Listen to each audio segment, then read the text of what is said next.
Hi guys, I am going to show you my common and rare plants because I believe more plants, less stress.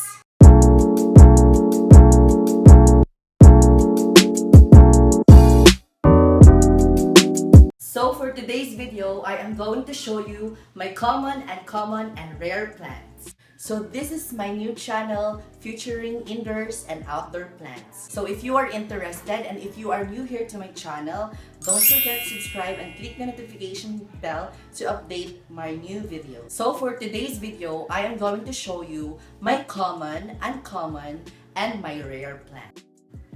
But remember, this is only a collection, and also I am not a professional, either a botanist or environmentalist. I love plants. So this is my collection.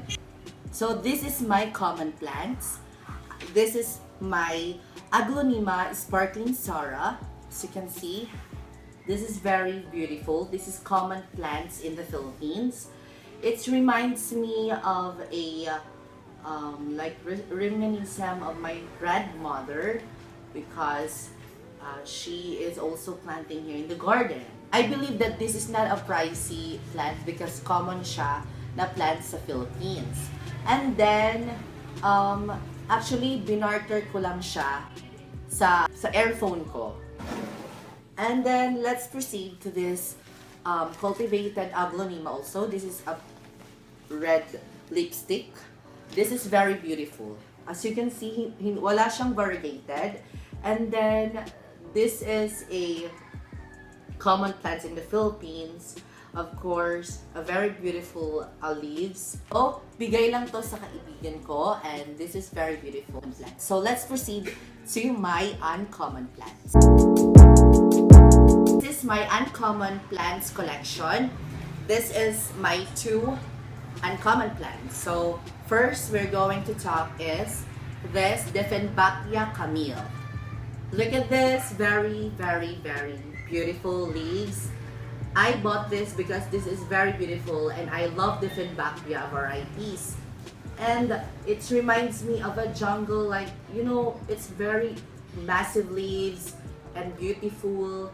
Like, nabili ko siya sa market, which is very affordable naman siya. So, warning lang po, this is very toxic to animals and human also because this have a spikes that will be burned to your kemi. So let's proceed to my another plants, which Homalomina plants. So akala ko ito is Philodendron kaya binili ko sa online, but I am very sad that this is Homalomina, sabi nila, kasi pinost ko to sa Facebook page. Tinanong ko kung ano ang ID niya. So, sabi niya, Homalomina ba to? Homalomina to, hindi siya Philodendron. So, pero of course naman, maganda naman siya at I love naman Homalomina kasi wala pa ako variety na ganito.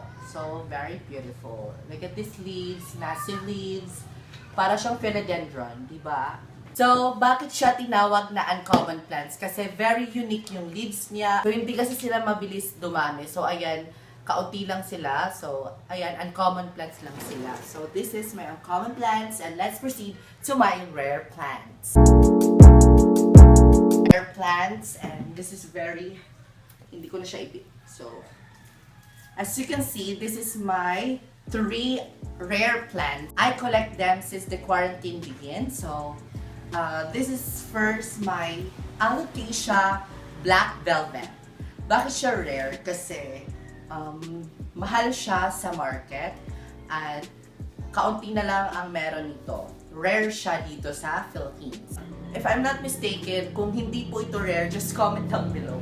Pero para sa akin, rare po to. Nabili ko po siya sa classmate ko at napakaganda yung price. My Philodendron, I don't know if it's heartleaf or hindi ko po siya alam kung anong philodendron to.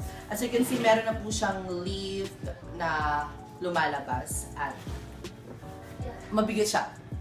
At linagay ko po dito sa malaking pot kasi gusto ko siya dumami. So, as you can see, this is very Bakit ko siya tinawag na rare?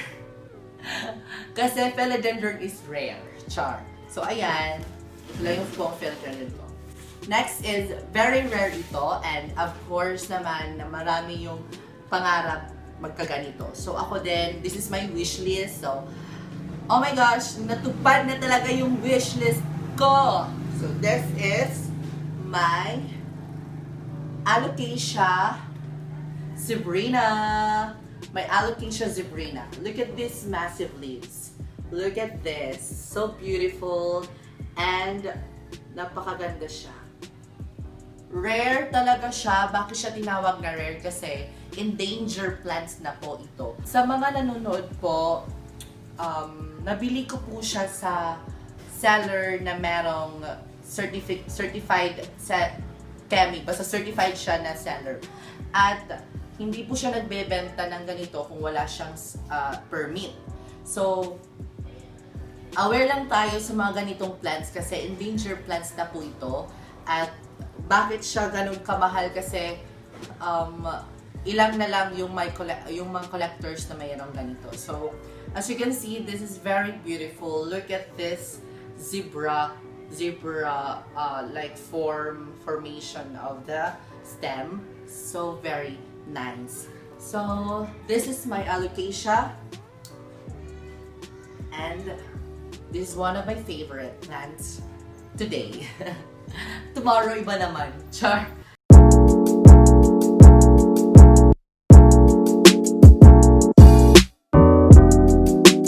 So that's the end of our video today, and thank you for watching, and don't forget to subscribe and click the notification bell below to update my new videos and support me for this journey of Mark of the Jungle, featuring indoor plants and outdoor plants. So if you have any suggestion and if you have any shout out, just comment down below and then I will notify you. So let's end this video and I will see you next vlog, because I believe that more plant, less stress.